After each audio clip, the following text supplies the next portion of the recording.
సముద్రమునకు భూమికిని సృష్టికర్తయి ఆకాశమందు దేవుడై ఉన్న యెహోవా యందు అదండి నేను భయభక్తులు గలవాడనై ఉన్నాను. ఏంటంటే యెహోవా యందు ఎలా ఉన్నాడట? ఉన్నాడు అట్లాగా. ఏమండి? సాక్ష్యం ఇస్తున్నాడు. నేను యెహోవా యందు భయభక్తులు గలవాడని సాక్ష్యం ఇస్తున్నాడు. మనం కూడా చదువుతుంటాం. మేము ఎక్కడికి వెళ్తామంటే ప్రార్థనకి వెళ్తాం, కానీ క్రమం మటుకు ఉండదు. మేము ప్రార్థనకి వెళ్తాం. ఎవరు మీ పాస్టర్ గారు అంటే పలానా పాస్టర్ గారు. ఆ పాస్టర్ గారు ఇంకా అవమానం, దేవుడికి అవమానం చేశారు. క్రమం లేని పద్ధతి. ఇక్కడ ఆకాశానికి భూమికి కదండి సృష్టికర్త అయిన ఆకాశమందుండు దేవుడై ఉండ యెహోవా యందు నేను అది భయభక్తుల గలవాడినై ఉన్నాను. యెహోవా సన్నిధిలో నుండి అది చూసారా, యెహోవా సన్నిధిలో నుంచి ఏం చేస్తున్నాడంట?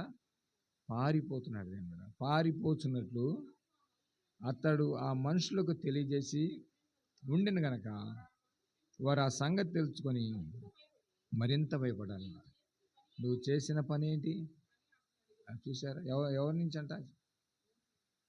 ఎవరిని అంటున్నాడంటే ఒక అన్యుడు ప్రభువుని నమ్ముకున్నాడని అంటున్నాడు. దేవుని యందు భయభక్తులు కలవాడిని అంట. నువ్వు చేసిన పని ఏంటి?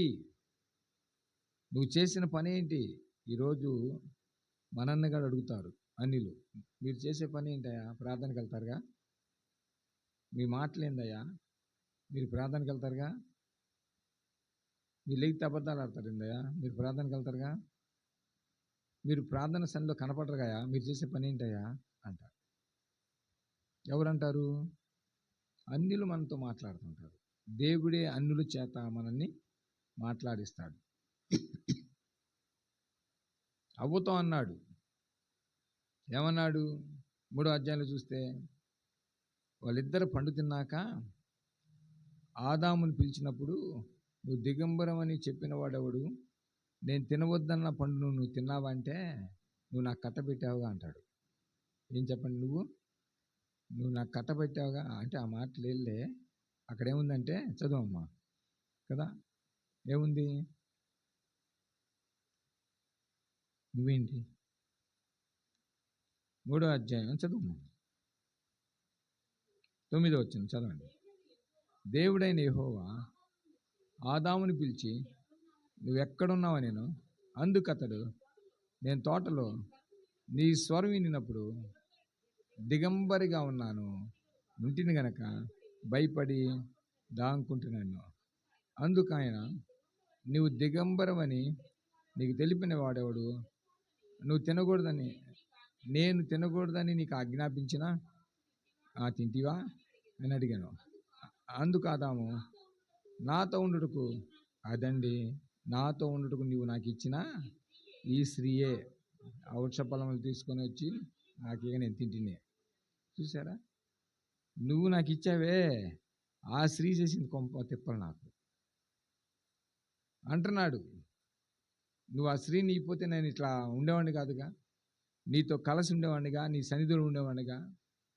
ఈరోజు చాలామంది ఆశీర్వాదాలు కోరుకుంటారు.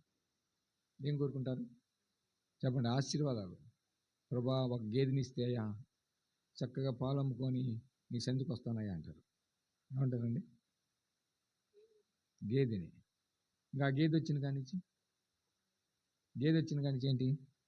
గడ్డి, ఇంకా చెప్పండి, పాలు, పేడకలు తీయటం, ఇంకా పని అంతా.